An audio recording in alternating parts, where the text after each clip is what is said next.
Welcome back, everyone. I was having a discussion on Twitter, and it was a discussion because Governor Polis is advocating for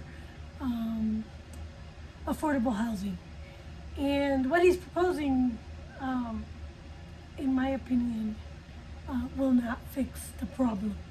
And in the tweet, I had mentioned that Governor Polis should just get the government out of the market, and let the market function on its own. And one person, we were having a discussion, and I said, demand. When demand goes up, prices go down. And I answered the question, but she said when supply goes up, prices go down. And I saw this as a discrepancy because there's such a thing as equilibrium in economics. And when there's equilibrium, the price is constant and it balances the supply and demand. However, when the government intervenes in the market, like they are doing now with inflation skyrocketing, here in Colorado, our prices are off the top. And when we see such high prices, people can't afford to live in their home anymore. And my point was that if the government steps aside and lets the market correct itself, then the prices will eventually come down and people will be able to afford again.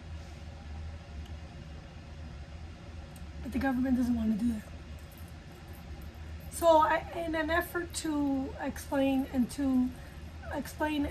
this economics 101, I have scripted myself actually on understanding the free market and balancing economic freedom and government regulation.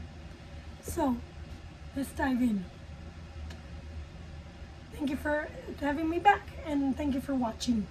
Today, I have a fascinating topic to delve into the free market system and government intervention, and how government intervention can impact it. So now we've heard about the benefits of free markets, but it's equally important to understand the role of government in maintaining balance. Actually, this is wrong. That's what Governor Polis wants to do. He sees government, and all the Democrats do, they see government as maintaining balance. And the government does not maintain balance. As we're seeing today, the government is the one creating chaos. And I argue that to maintain balance, we need to let the private market maintain balance.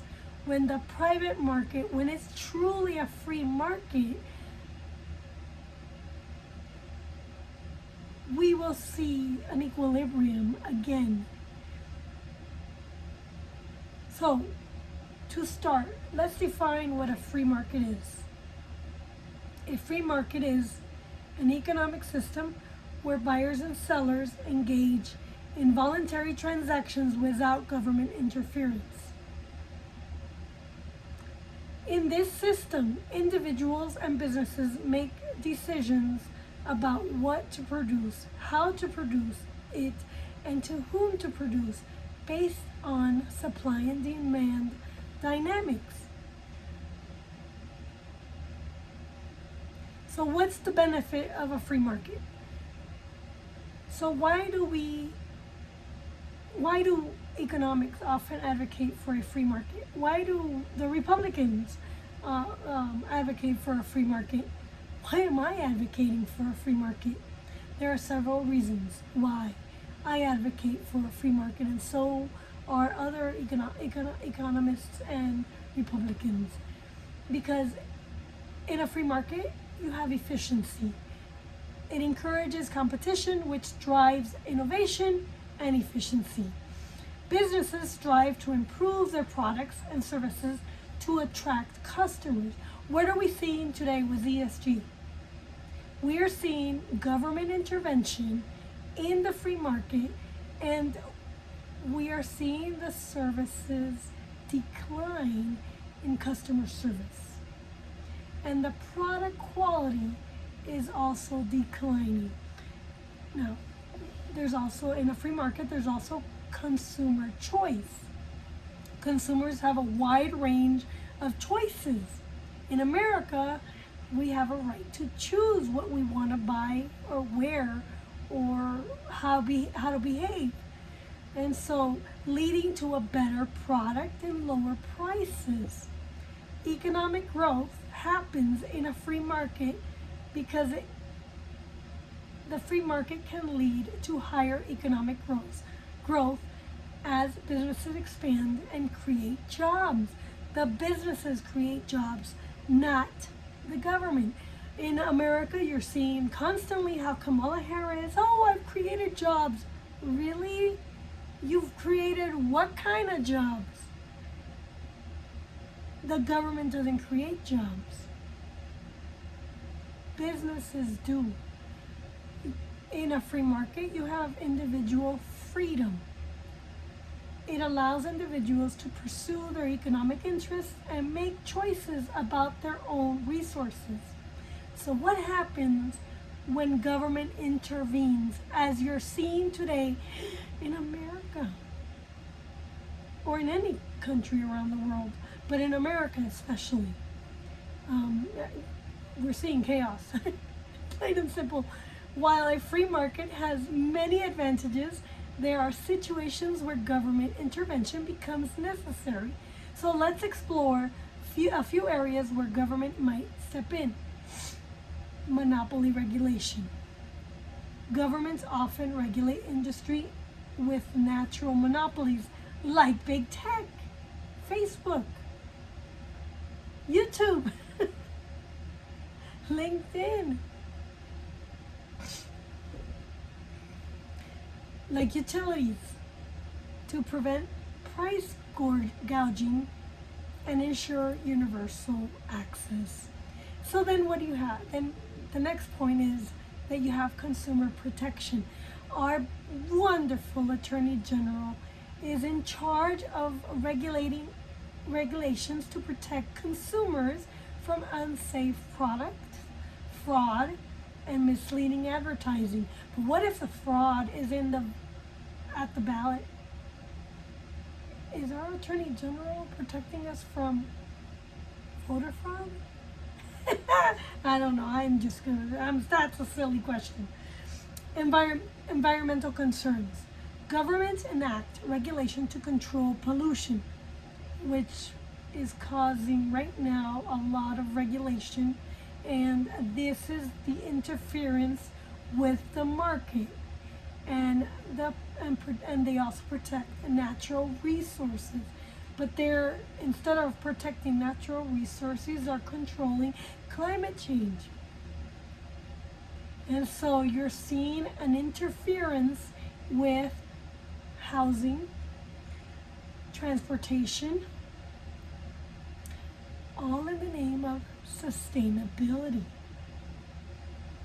And that is where you're seeing the market chaos coming from, because what they're doing is they're over-regulating these industries because they have a goal to push us towards a system that we Americans might not want and like. And that's for another video. I'm not going to get into that here. Market stabilization. So during an economic crisis, as we're seeing today, because of government interference, governments may intervene to stabilize the financial markets and prevent widespread economic downturns. However, what happens when the government is not stabilizing the economy, but they are creating an economic crisis for a different goal.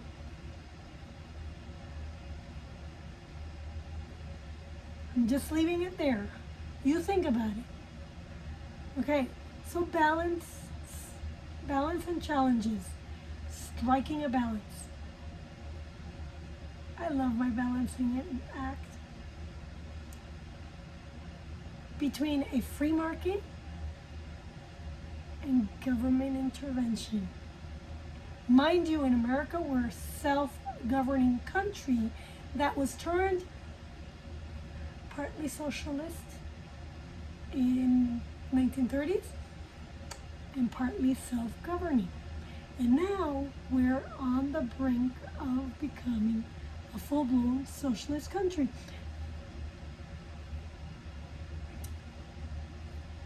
Too much, so what was I saying? Striking a right balance between free markets and government intervention is crucial.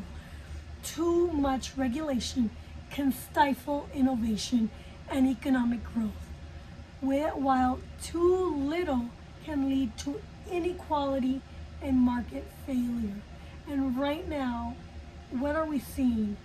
We're seeing regulation stifle innovation and economic growth in the area of oil and gas. So we're also, so with the stifling of this oil and gas markets, we're seeing gas prices go up. And when gas prices go up, what happens? People can't afford to go out and drive. And so what is the government doing to offset that?